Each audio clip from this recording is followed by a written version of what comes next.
Okay, we're back again here at the Greatest Sports Channel. Again, we're doing the defensive rankings. We're on to third base.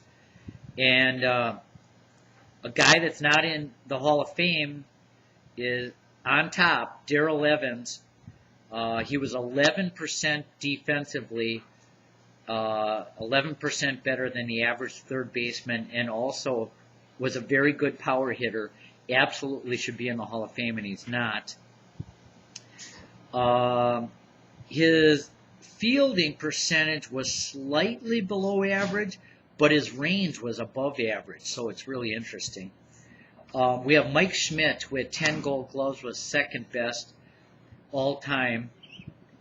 Was 10% better than the average third baseman. Jimmy Collins is third best all time, 9% better. Next, fourth best defensive third baseman of all time, Scott Rowland, has 8 Gold Gloves, had above average range and above average fielding percentage. Now, it's interesting. Scott Rowland only got to 2.86 balls per 9 innings.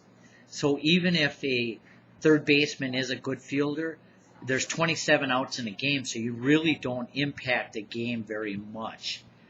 So the defense can't be weighed that heavily when considering Hall of Fame voting, in my opinion.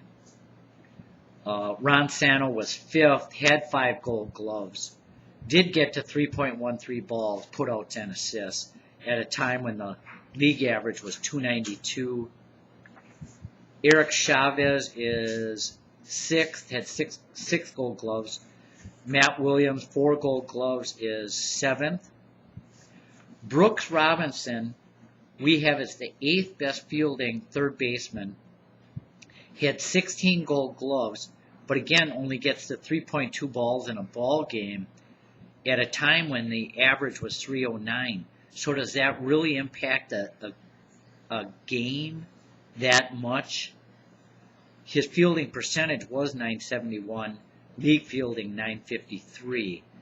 So, yes, Brooks Robinson was great to watch.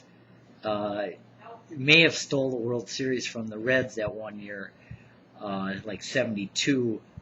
But overall, in a 20-year career, again, we only have Brooks Robinson as the 8th best fielding third baseman.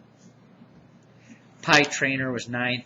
Craig Nettles not in the Hall of Fame, 2 Gold Gloves, 10th. Evan Longoria, 2 Gold Gloves, 11th. Then we have Brett Molitor and Home Run Baker above average. Brett did have 1 Gold Glove. Ken Boyer not in the Hall of Fame, above average defensively, 5 Gold Gloves, and was a very good hitter, not in the Hall of Fame, should be. Ron Say, slightly above average defensively and a good hitter, not in the Hall of Fame. Wayne Boggs, just barely above average, defensively, 2 Gold Gloves. Eddie Matthews, about average defensively. Freddie Lindstrom in the Hall of Fame. And then these guys are below average defensively at third base. Bobby Bonilla, but he could hit great, so he should be in the Hall of Fame. George Kell was 4% worse than the average defensive third baseman. He's in the Hall of Fame. Edgar Martinez, I have at third. He's really a DH. Dick Allen, who we have as the 20th best player of all time, is 5% below average defensively. Well, he played third and first. But he only gets the 2.84 balls, where the league average is 294, so it's not that significant in a 27-out game.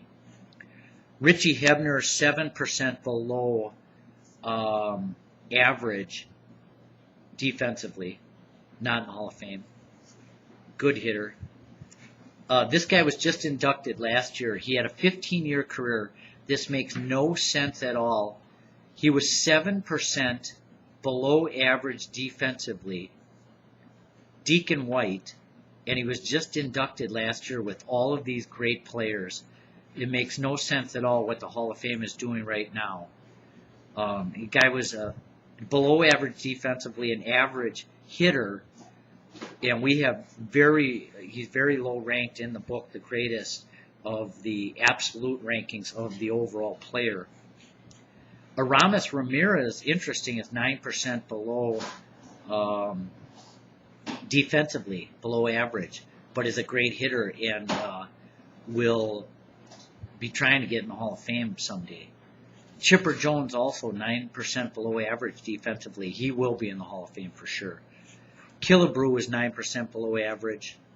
And Bill Madlock was 10% below defensively at third base.